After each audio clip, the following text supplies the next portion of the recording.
Thank you for joining Pan-Asian Youth Summit on tackling the twin existential threat. I'm Akemi Terkina, and I will be moderating the first half of the event. First, I would like to thank our sponsors, Reverse the Trend, Save Our People. Could you change the slide? Thank you. First of all, I would like to thank our sponsors, Reverse the Trend, Save Our People, Nuclear Age Peace Foundation, Save Our Planet, ISIA Hong Kong, Peace Boat, International Physicians for the Prevention of Nuclear War, Forum for Nation Building Nepal, Amplify, Lag Savers, and No Nukes Tokyo. Second, I would like to thank wonderful speakers and panelists for joining our discussion. And I'm so excited to hear your thoughts and experience.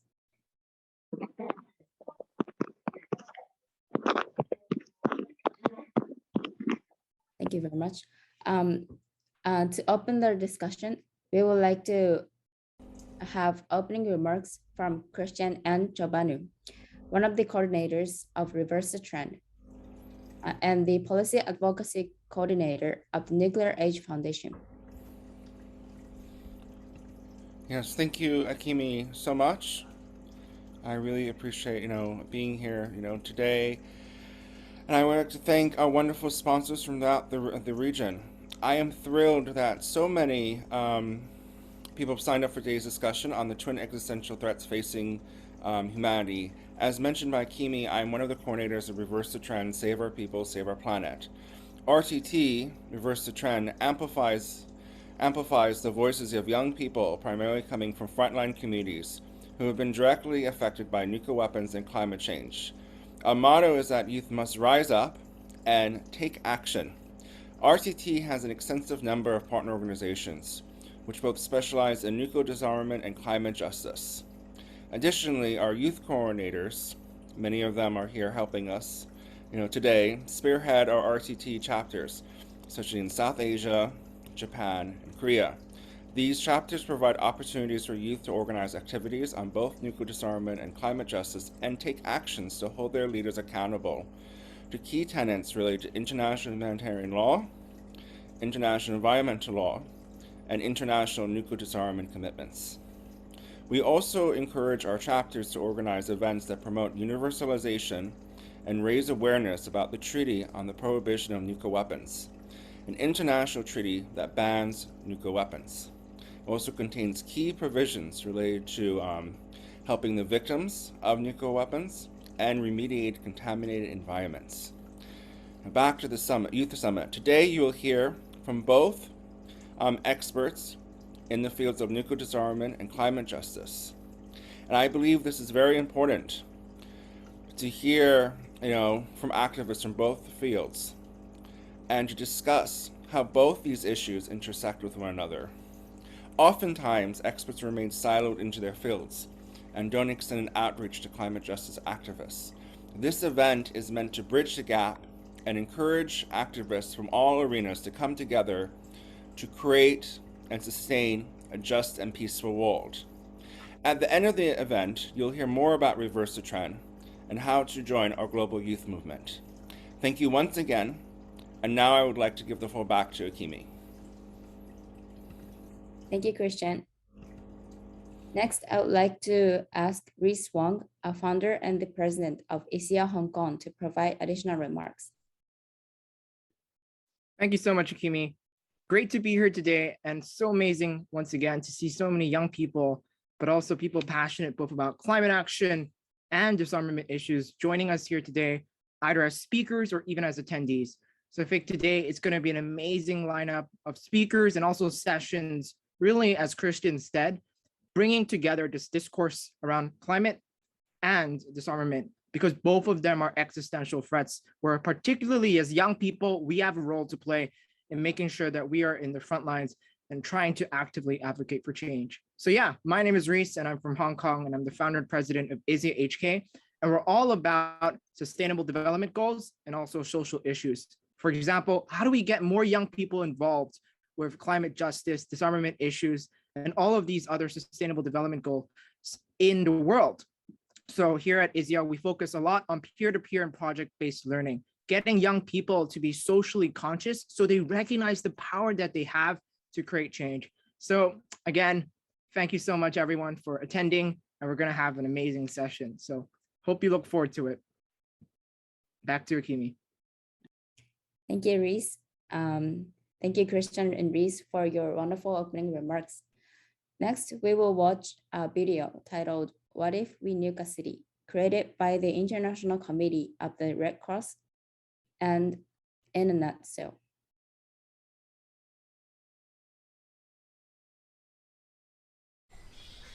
Playing around with nuclear weapons in videos is fun. There's a visceral joy in blowing things up and a horrifying fascination with things like fireballs, shockwaves, and radiation. And while it does help put our destructive power in perspective, it's not the best way of understanding the real impact of a nuclear explosion. This isn't about silly stacks of TNT or about how bright an explosion is. Nuclear weapons are about you.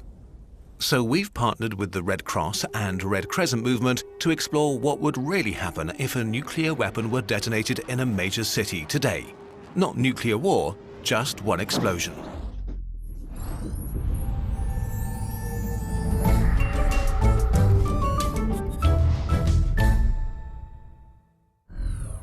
We begin our story in the middle of downtown in a major city. People are going to work, studying for exams, are lost in their thoughts and daily lives. Right here, a nuclear weapon is detonated and time freezes. The first phase of the explosion happens within less than a second. In a millisecond, a ball of plasma hotter than the sun appears and grows in a fireball to more than 2 kilometers across. Within this ball, everyone is just gone. Think of water dripped onto a very hot pan. A sizzle, and then there's nothing. Most buildings, cars, trees, tacky sculptures, and people, all evaporated. First, the flash, an intense tsunami of light, washes over the city in an instant. If you happen to have your head pointed in the direction of the explosion, it renders you blind for a few hours. The heat of this light produces a thermal pulse, so energetic and hot that it just burns everything as far as 13 kilometers from the detonation site. What this means is that everything in an area of 500 square kilometers that is able to burn starts burning. Plastic, wood, fabric, hair, and skin. If you happen to be in reach of the thermal pulse, one moment you're on your way to work, the next moment you're on fire. The second phase begins. It happens in a few seconds. Most people will now first notice that something is wrong, but it's already too late for hundreds of thousands. The flash is followed by the shockwave. The heat and radiation of the fireball create a bubble and supercompressed air around it that's now expanding explosively, faster than the speed of sound, creating winds stronger than hurricanes and tornadoes. Human infrastructure is no match for its power. Most major buildings within a kilometer of the fireball are just ground up down to their base. Only steel-reinforced concrete is able to partially resist the pressure. In the surrounding parks where retirees feed the ducks, trees blackened and smoldering from the heat a second before snap like toothpicks. If you're outside, you get tossed away like a grain of dust in a tornado. The shock wave weakens as it travels outwards, but still, about 175 square kilometers of houses collapse like they're made of cards, trapping tens of thousands of people who didn't have any time to react. Gas stations explode and fires spread throughout the rubble. A mushroom cloud made from the remains of the fireball, dust and ash rises kilometers into the sky in the next few minutes and casts a dark shadow over the ruined city. This violently pulls in fresh air surrounding the city, destroying more buildings and providing an abundance of oxygen. It depends on the city what happens next. If there's enough fuel, fires may turn into a firestorm that burns the rubble, everybody trapped in it, and people trying to flee the devastation. Up to 21 kilometers from the explosion, people just like you rush to their windows to take pictures of the mushroom cloud, unaware that the shockwave is still coming at them, about to shatter their windows and create a blizzard of sharp glass. The third phase begins in the coming hours and days. We're used to the idea that help will come no matter the disaster. This time is different. A nuclear explosion is like every natural disaster at once. There are hundreds of thousands or millions of people with serious injuries, lacerations, broken bones, serious burns. In the next few minutes and hours, thousands more will die because of these injuries. Countless people are trapped in collapsed buildings like in earthquakes, or blinded by the flash, deaf from the blast wave, and unable to flee through streets impassable with rubble and debris. They're terrified, confused, and don't know what's happened to them or why. Most likely, many hospitals have been leveled along with all the other buildings, and most medical professionals are either dead or injured along with everyone else. The survivors lucky enough to have been in metro tunnels or standing in the right place to be unburned and unhurt won't have truly escaped harm yet. Depending on the type of weapon, where it explodes, and even the weather, an awful black rain can begin, with radioactive ash and dust descending on the city, covering everything and everyone. The invisible, malicious, silent horror of radiation takes its turn. Every breath carries poison to the lungs of the survivors. Over the coming days, the people who receive the highest doses of radiation exposure will die. There will be no help, not for hours or maybe even days. Civilization doesn't operate when there is a total breakdown of infrastructure. Roads are blocked, train tracks warped, runways cluttered with rubble. No water, no electricity, no communication, no stores to replenish supplies from. Help from surrounding cities will have a hard time entering the disaster zone, and even if they can, the radioactive contamination will make it risky to get too close. After a nuclear attack, you're on your own. So, bit by bit, people emerge from the rubble, on foot, contaminated with radioactive fallout, carrying what little they may have left. They are slow, in pain, traumatized, and they all need food, water, and medical treatment fast. And the damage done by a nuclear weapon doesn't end when the fires burn out and the smoke clears. The hospitals in the neighboring cities are under-equipped for a disaster of this scale and overwhelmed with tens or hundreds of thousands of patients with serious injuries. In the weeks, months, and years to come, many of those who survived will succumb to cancers like leukemia.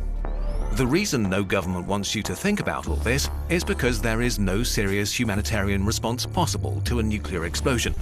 There's no way to really help the immediate victims of a nuclear attack.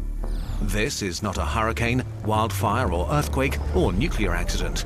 It is all of these things at once, but worse. No nation on Earth is prepared to deal with it. The world has changed in the past few years, with world leaders again explicitly and publicly threatening each other with nuclear weapons. Many experts think the danger of a nuclear strike is higher than it has been in decades. Governments tell their citizens that it's good that we have nuclear weapons, but it's bad when anyone else gets them. That it's somehow necessary to threaten others with mass destruction to keep us safe. But does this make you feel safe? It only takes a small group of people with power to go crazy or rogue, a small misstep or a simple misunderstanding to unleash a catastrophe of unimaginable proportions. Exploding stuff in videos is fun. Exploding things in real life, not so much. There is a solution though. Eliminating all nuclear weapons and vowing never to build them again. In 2017, almost 2/3 of all the world's countries, supported by hundreds of civil society organizations and the International Red Cross and Red Crescent movement, agreed to prohibit and eliminate nuclear weapons. It's not about who has nuclear weapons and who doesn't. The weapons themselves are the problem. They are deeply immoral and an existential threat to all of us. No matter what country you come from, no matter what political side you find yourself on, we need to demand that they disappear forever. This will not happen without pressure. If you want to be part of this pressure, there are things you personally can do too. Visit notonukes.org to learn more about nuclear weapons and what you can do about them.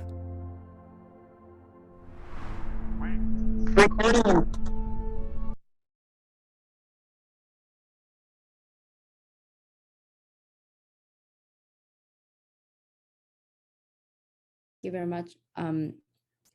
Next, to set the stage of our discussion today, I would like to invite Dr. Sue Warren, President of Medical Association for Prevention of War Australia.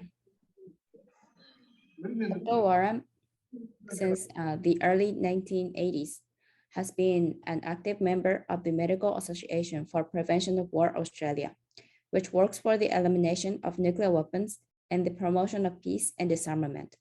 She is also on the committee of Australians for War Powers Reform, which seeks to reform the process by which Australia can go to war.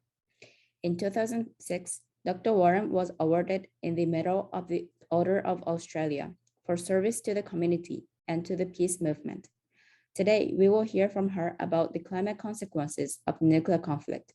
Dr. Warren, please take the floor.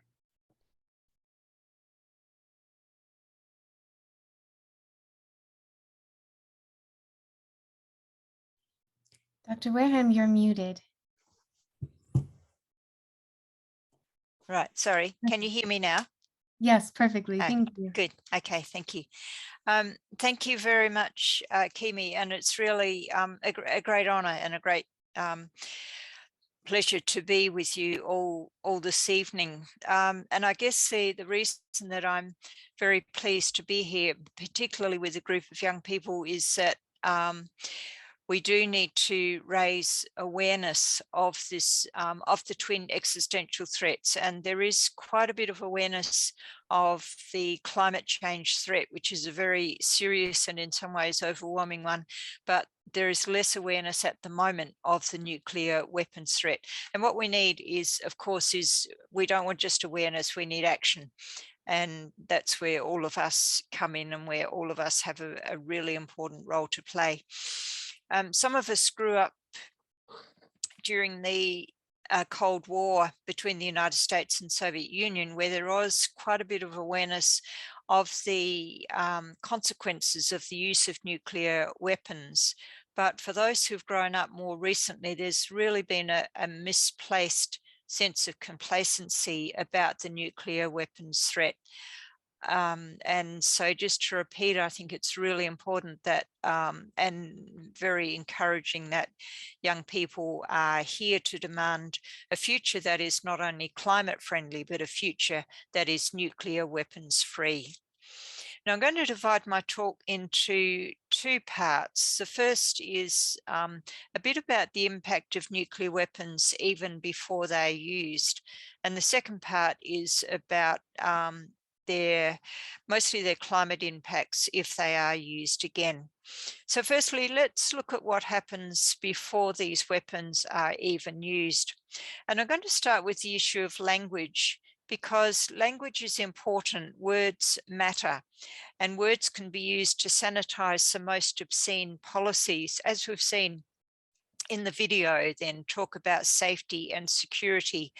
Nuclear weapons proponents, those who have the weapons, do talk about security, and they say that these most destructive of all weapons are needed to keep us all safe. Now, this, of course, is an absurd notion, as you would gather from that video, because the weapons, if they're used, just indiscriminately destroy everything that we need to survive. So that's not security. But because we all want to be secure, and that word is important, the countries with the weapons get away with using this language, and they get away with spending obscene amounts of money on these weapons.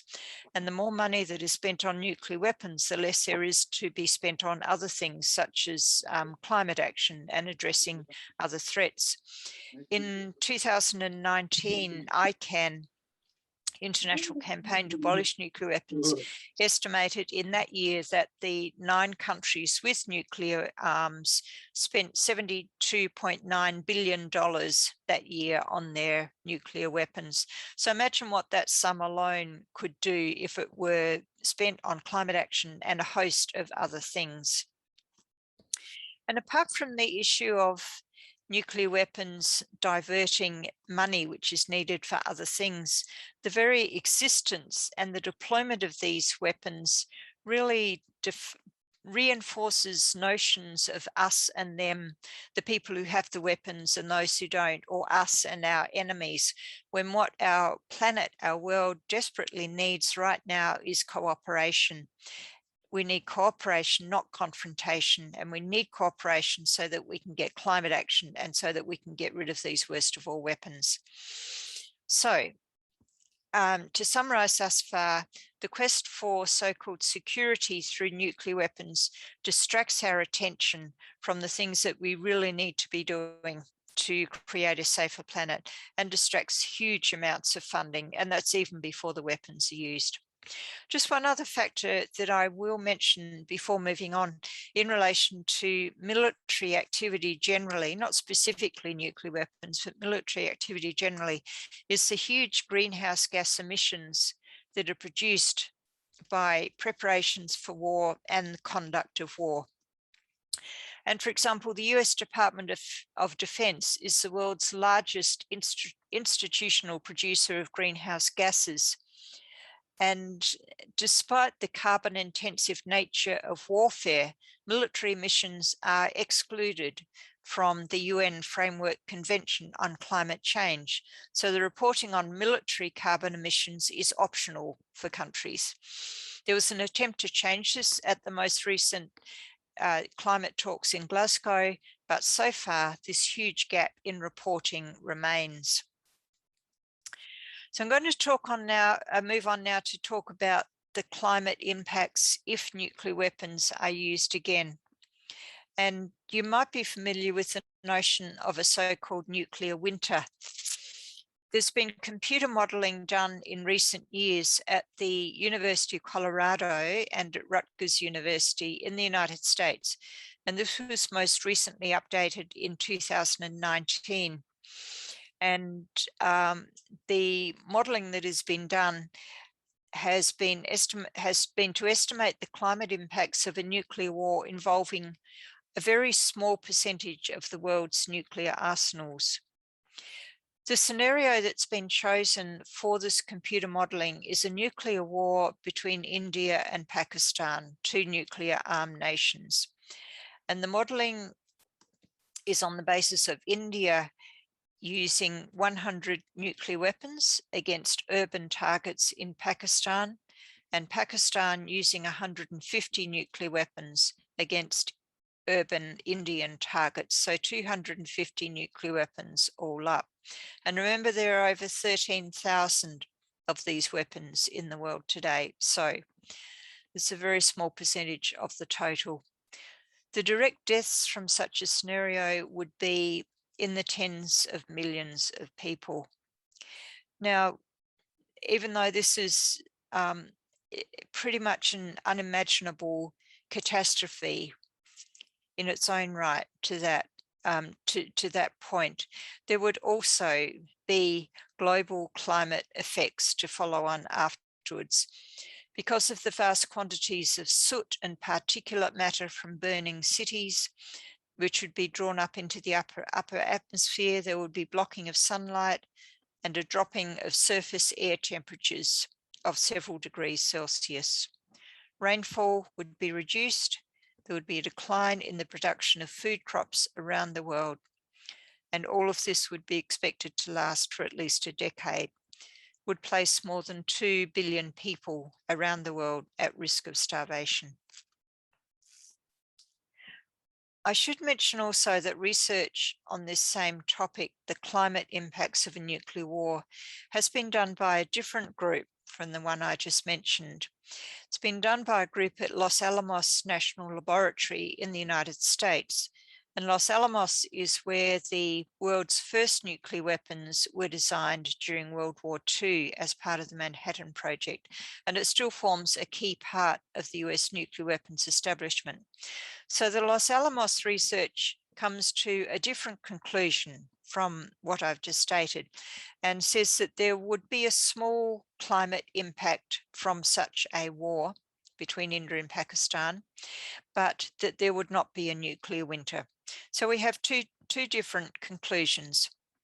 Research on this is ongoing, but regardless of the outcome, the stakes here are such that there is an absolute obligation to regard the nuclear winter predictions with the greatest possible sense of alarm and to give the highest priority to getting rid of these weapons.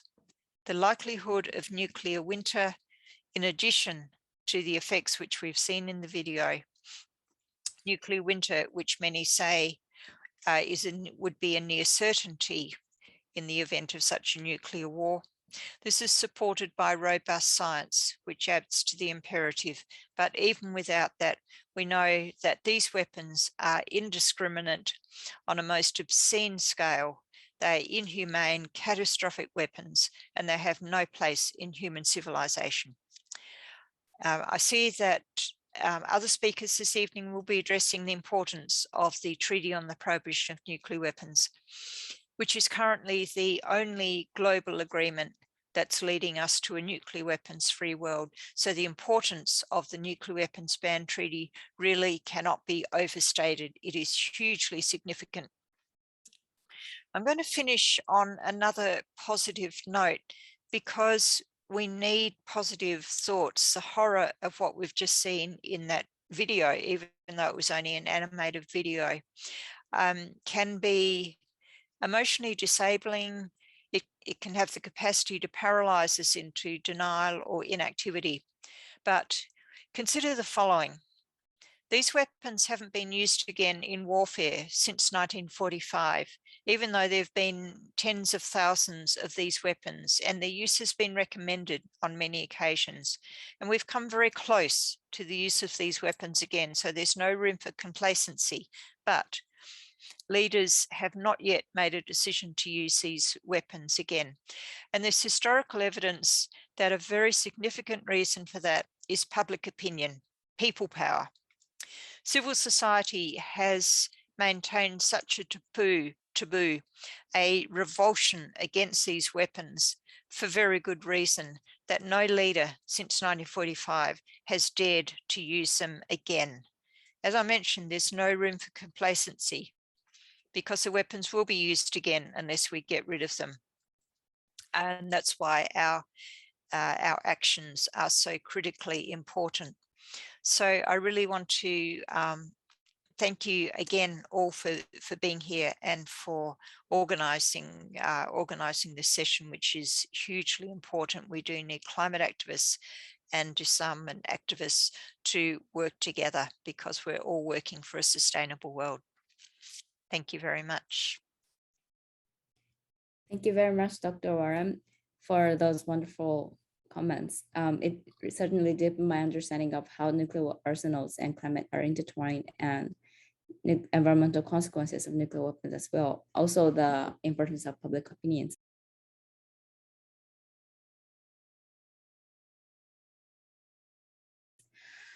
Now, I would like to invite Dr. Mahadi Sugiono, a lecturer at the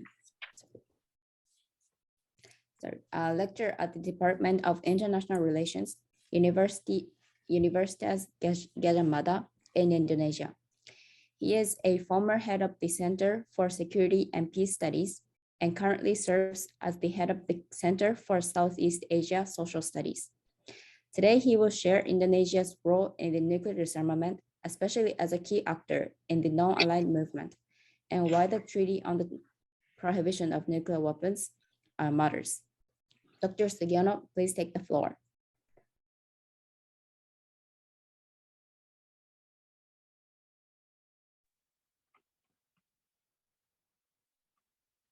Thank you very much, Akemi. Hello, everyone. Good evening from Indonesia. Nice to see you. It's a great honor for me to speak in front of you to share the Indonesian activism in nuclear disarmament. Indonesia itself does not possess nuclear weapons, nor other weapon of mass destruction. And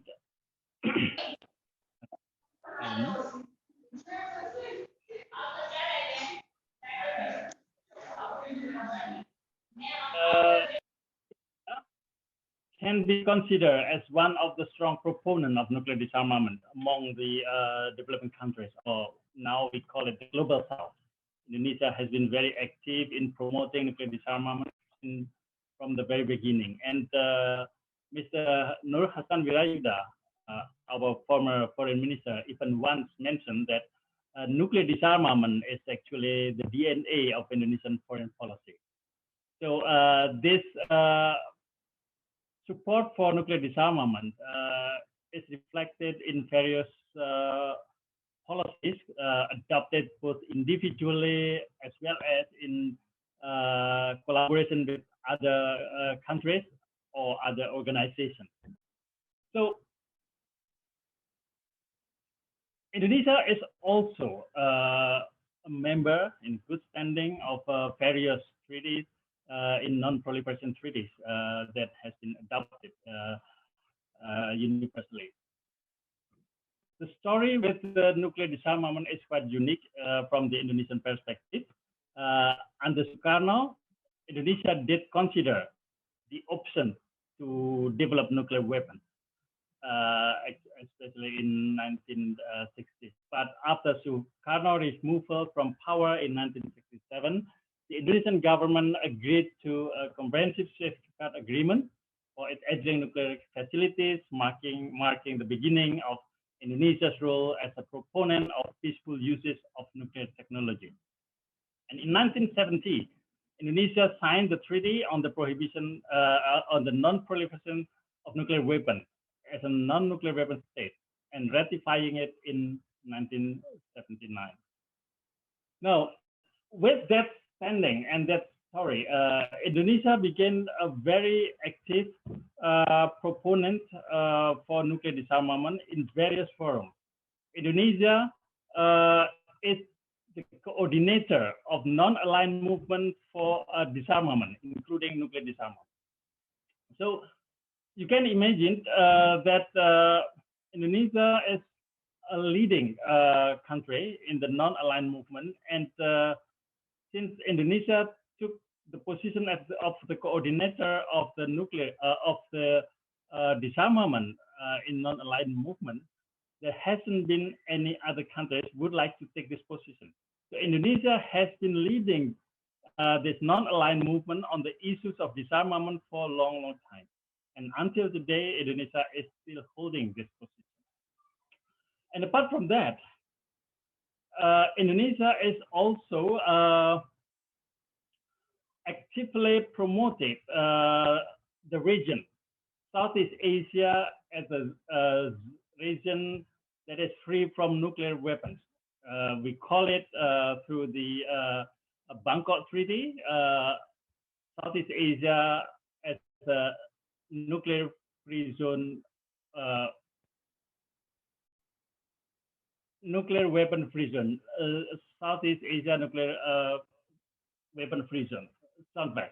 So these are the initiative that Indonesia has taken to promote disarmament.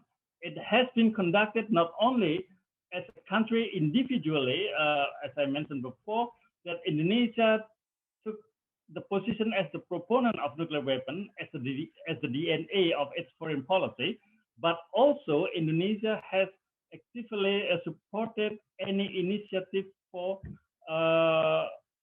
nuclear disarmament. And Indonesia has the capacity beyond its individual country as a country, also as part of larger member of organization like non-aligned movement, which is very, very important in the global politics. And although the role of the non-aligned movement is not very much appreciated in the disarmament, but in fact, many resolution at the UN General Assembly has been adopted with the support of those countries, those global South countries. So, and Indonesia is part of this movement, and not only part of this movement, but also the leading actor in this movement. So the first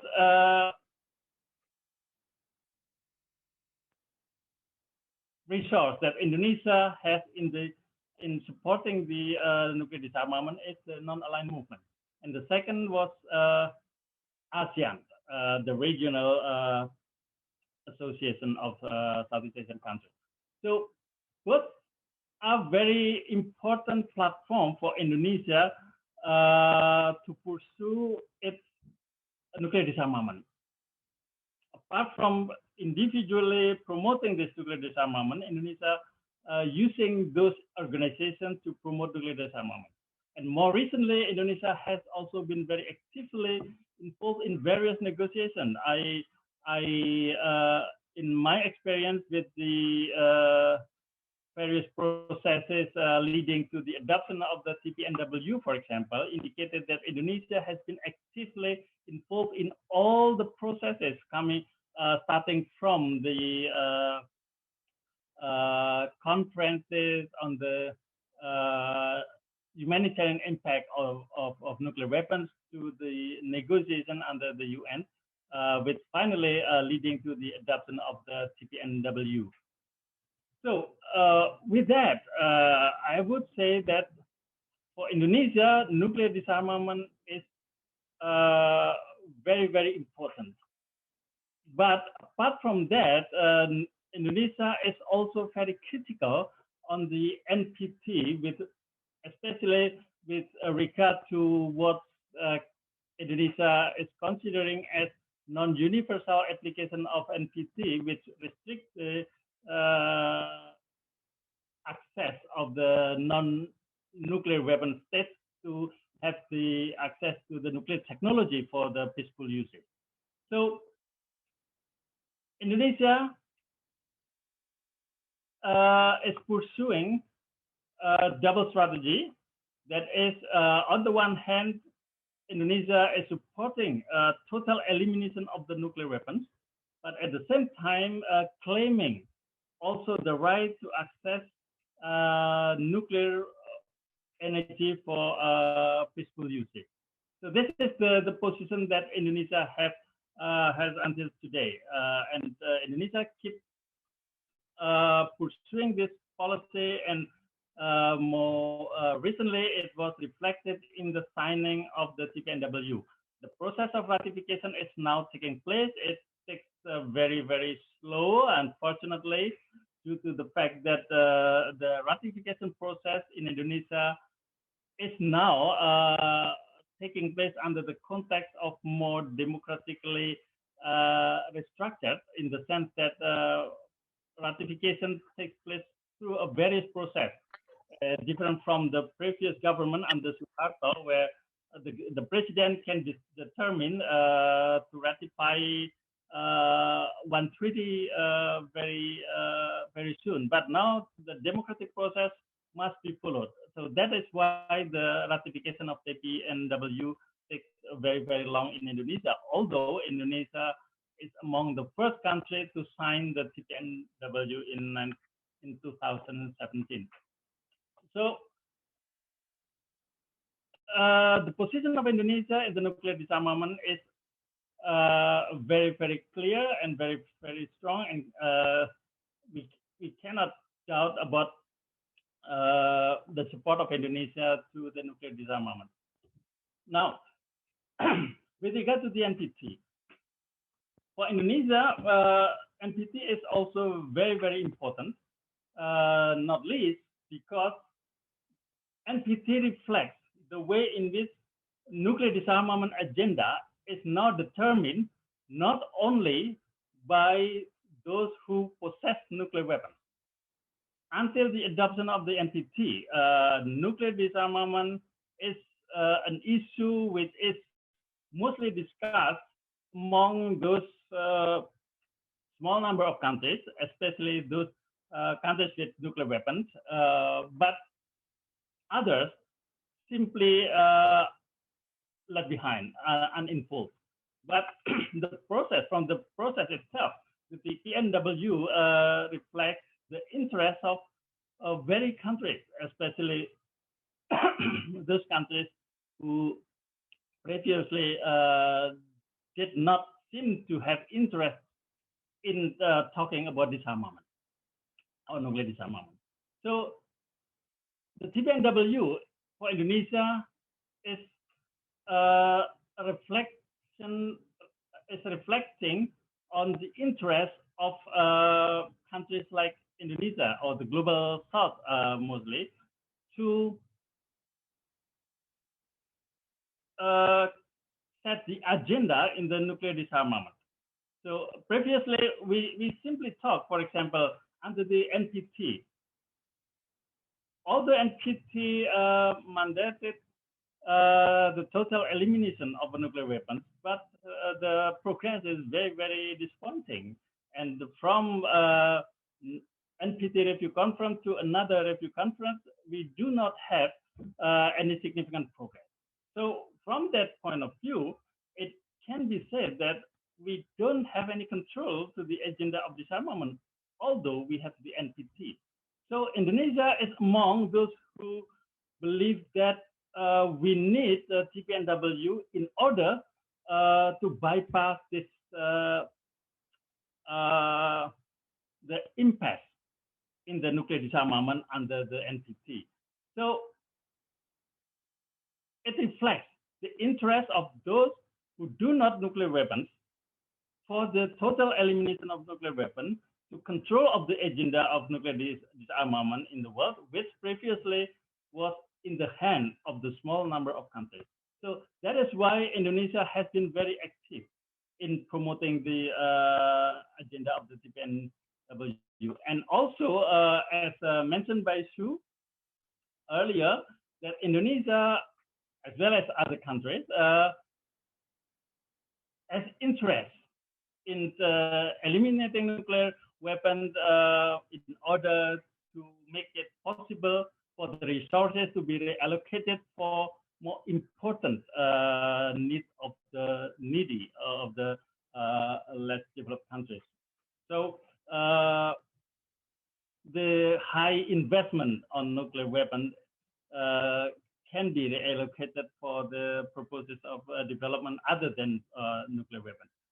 So that is why we find it very important in Indonesia that TPNW is finally adopted, and Indonesia supported the TPNW, and we are struggling very, very hard to make it ratified. The process is now in the hand of the president and will be sent to the parliament, hopefully by the end of this year, and we will see that Indonesia will be part of the state parties in the TPNW, and by entering into the state parties of the TPNW, Indonesia will show its full commitment in the nuclear disarmament in the future. Thank you very much. Thank you very much, Dr. Sugiono, for sharing us about Indonesia's role in the nuclear disarmament, as well as the regional coordination, and giving amazing insights on NPT and TPNW.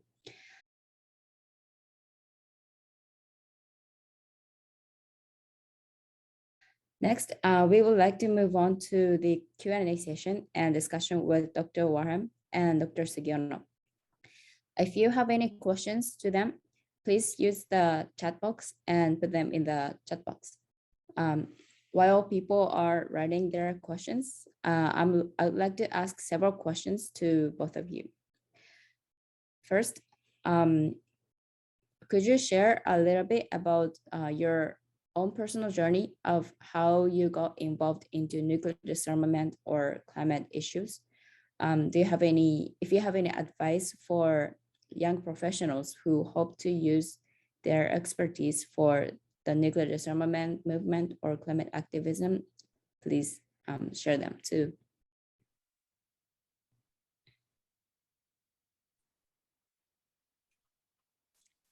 Right.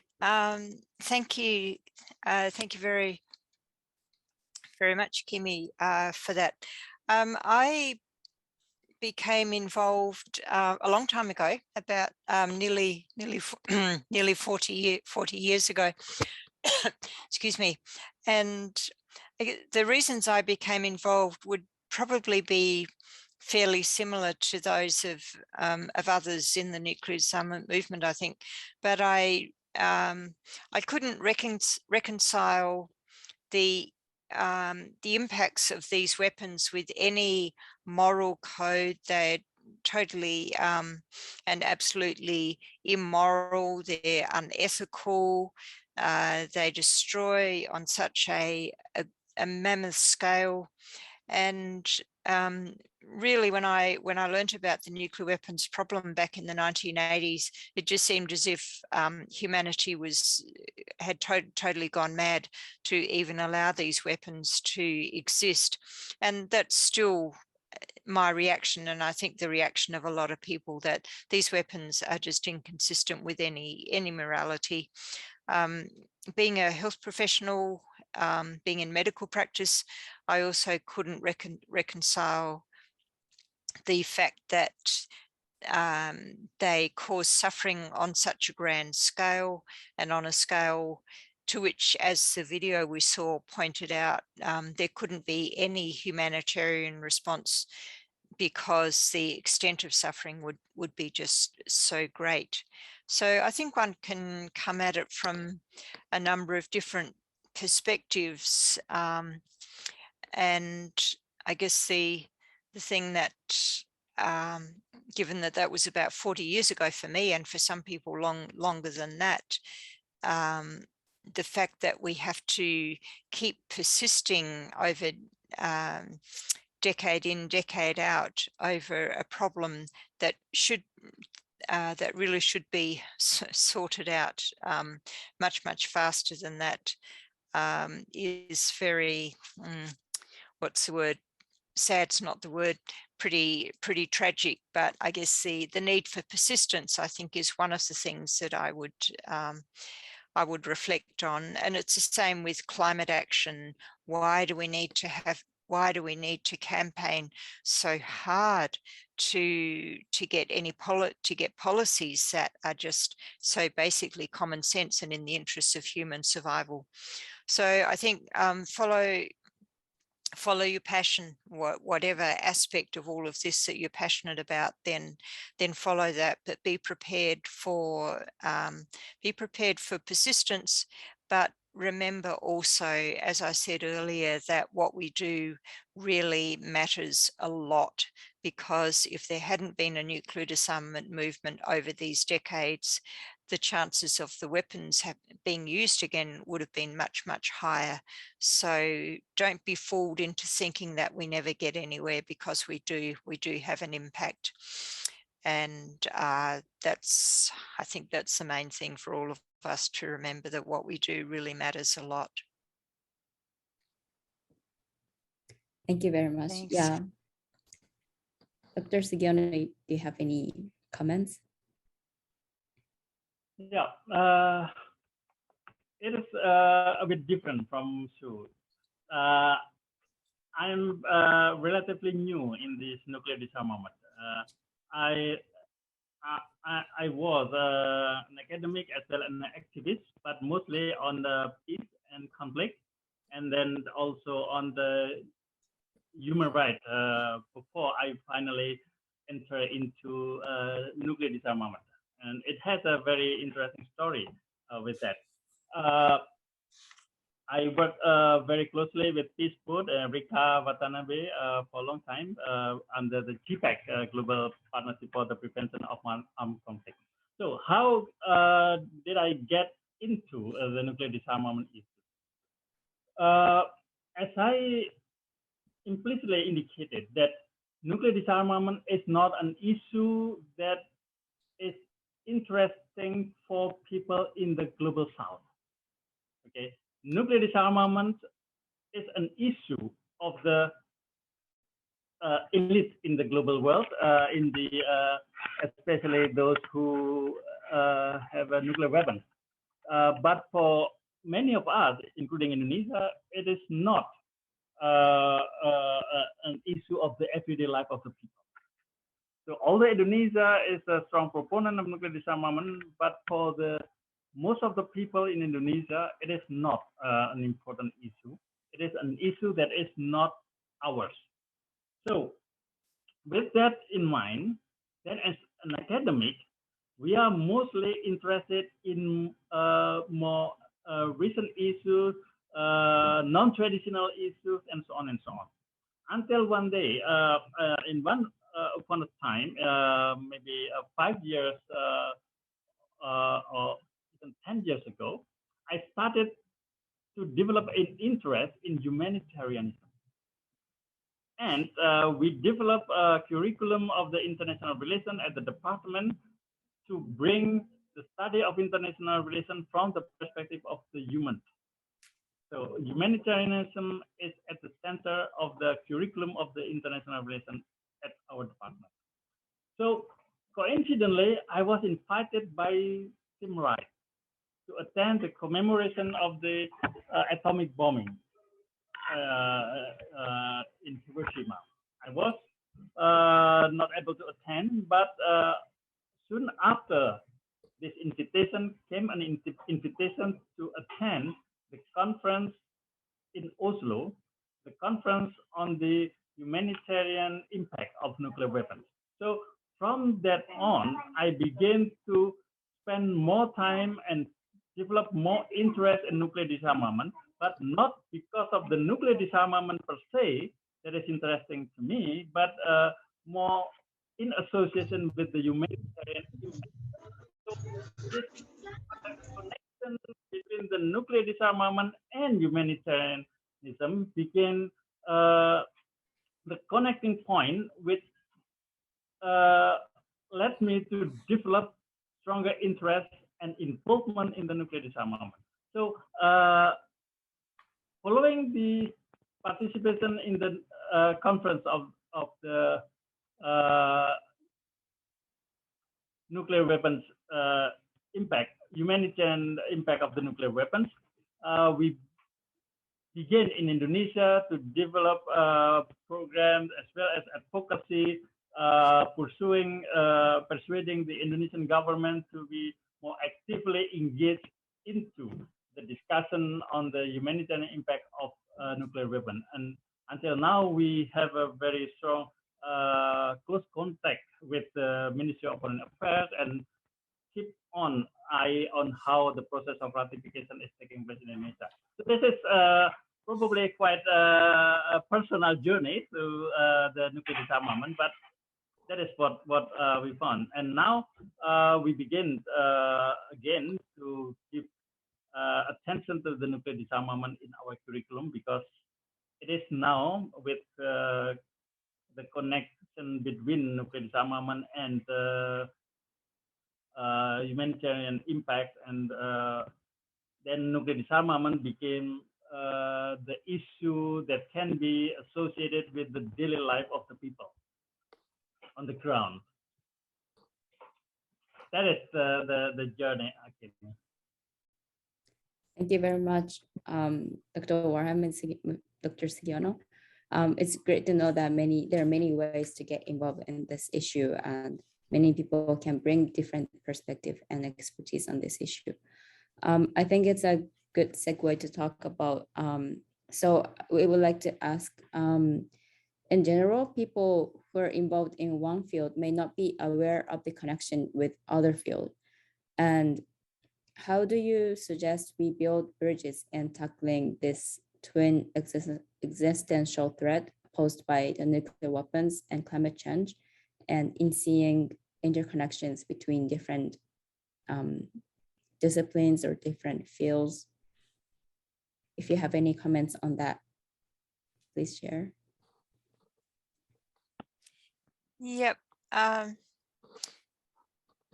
Thanks, Akimi. I've probably covered this a little in what I said earlier, but to me, I think the main link is that in order for the global community generally to tackle climate change, there's really no place for confrontation and competition between nations. There really needs to be cooperation, because we can't make progress on reducing carbon emissions unless there's agreement, unless there's goodwill and cooperation between nations.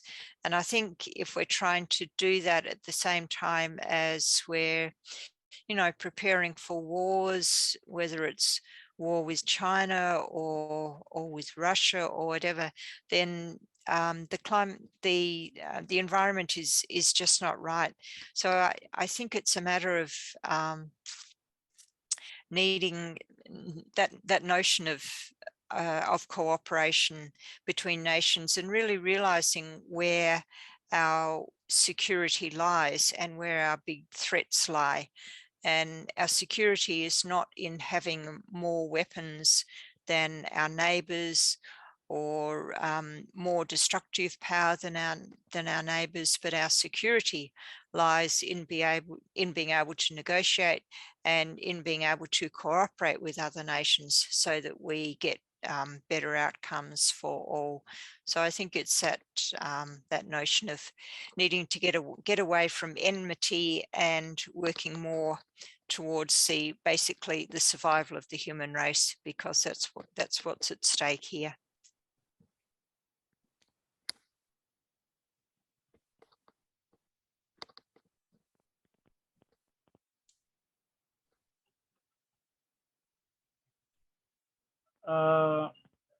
As to our experience in Indonesia in bringing the issue of nuclear disarmament to the people is something that is very, very hard. We do need the people, the support of the people to put pressure on the government with the process of ratification of the TPNW, for example. But to get acceptance of this idea is not always easy, because the people do not see a direct connection between nuclear disarmament and nuclear weapons and their daily life. So the biggest challenge for us is to convince the people what is the meaning of the nuclear disarmament for their life. So we try very hard to convince the people that everything that they can now enjoy cannot be taken for granted. If, for example, or once a nuclear weapon is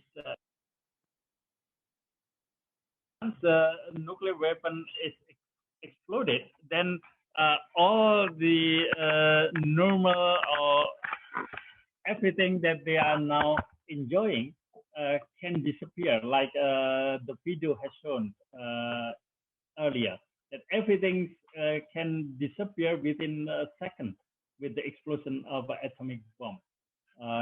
So this is what we do, and then we work collaboratively the media with which also unfortunately not aware of the importance and the significance of the nuclear disarmament for Indonesia. So we need a hard work to convince them, and most of the media that are easily convinced are the national media or the English language media. But we need to address this issue for the people at the local area. So we tried very hard to work with the local media on the issue of nuclear weapons and the impact of nuclear weapons once the explosion of nuclear weapons takes place, and what the importance and the consequences for the people, even in Indonesia, and even if Indonesia or the Southeast Asian countries do not have nuclear weapons, but the challenge of nuclear weapon is real for us. So this is the challenge that we have, and so far we are still facing a huge work there to convince people, but this is the challenge that we are taking. Thank you very much, Dr. Warren and Dr. Sugiono, for the wonderful discussion.